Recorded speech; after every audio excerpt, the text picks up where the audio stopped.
ഇന്ന് Benjamin Franklin എന്ന ശാസ്ത്രജ്ഞൻ ജനിച്ച ദിവസമായിരുന്നു. അതിനെ തുടർന്ന് ഹോണസ്റ്റി ഹൗസിൽ ടീച്ചേഴ്സെല്ലാം കൂടെ ചേർന്നിട്ട് ആ ഹോണസ്റ്റി ഹൗസിലെ കുഞ്ഞുങ്ങളെല്ലാം ചേർത്ത് ചെറിയൊരു പ്രോഗ്രാം കണ്ടക്ട് ചെയ്തു. അതിനെ തുടർന്ന് മോളെയായിരുന്നു ബെഞ്ചമിൻ ഫ്രാങ്ക്ലിനായിട്ട് ഫാൻസി ഡ്രസ്സിൽ ഒരുക്കാൻ പറഞ്ഞത്. അങ്ങനെ ഞങ്ങൾ വിഗ്ഗുമൊക്കെ മേടിച്ച് അതിനുള്ള കോസ്റ്റ്യൂമൊക്കെ റെഡിയാക്കി ഇന്ന് രാവിലെ പോയി റെഡിയായി. പുള്ളിക്കാരി ഭയങ്കര ടയേർഡായിരുന്നു. പിന്നെ അസംബ്ലിയിൽ ഒക്കെ നിന്നു. അപ്പോഴത്തേക്കും പുള്ളി ഇച്ചിരി ഫ്രീ ആയി. പിന്നെ ഞാൻ നിൽക്കുന്നത് കൊണ്ട് ഇവിടെ അമ്മ പോകണ്ടെന്നൊക്കെ പറഞ്ഞ് ആകെ ഭയങ്കര പ്രശ്നമായിരുന്നു. ഞാൻ പിന്നെ അവിടെ നിന്ന് വീഡിയോസൊക്കെ എടുത്തു. ടീച്ചർമാർ നല്ല രീതിയിൽ ചെയ്തിരുന്നു.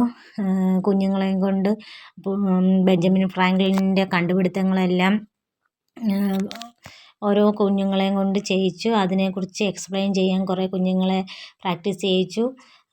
അങ്ങനെ അസംബ്ലിയിൽ നല്ല രീതിയിൽ പെർഫോം ചെയ്തു കുഞ്ഞുങ്ങളൊക്കെ.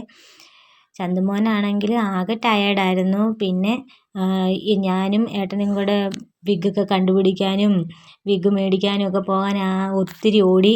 പിന്നെ അതിൻ്റെ കോട്ട് ടീച്ചറും ഷംന ടീച്ചർ എന്ന ടീച്ചറുണ്ട്. ടീച്ചർ ഞങ്ങളെ നല്ല രീതിയിൽ ഹെൽപ്പ് ചെയ്തു. പിന്നെ പപ്പടമൊക്കെ തലയിൽ ഒട്ടിച്ചൊക്കെ ആയിരുന്നു. ആദ്യമായിട്ടായതുകൊണ്ട് അവൾ അതിൻ്റേതായ ഒരു വിഷമവും എന്തോ ആദ്യമായിട്ടൊക്കെ ആയതുകൊണ്ട് ഭയങ്കര ഇതൊക്കെ ഒട്ടിച്ചപ്പോഴത്തേക്ക് ആകെ പുള്ളിക്കാരി ദേഷ്യവും കാര്യങ്ങളൊക്കെ ആയിരുന്നു. അങ്ങനെ അസംബ്ലിയിൽ ഇതൊക്കെ കഴിഞ്ഞു. പ്രോഗ്രാം നല്ലതായിട്ട് നടന്നു. അപ്പോൾ പുതിയ വീഡിയോ ആയിട്ട് വീണ്ടും വരാം. Bye bye.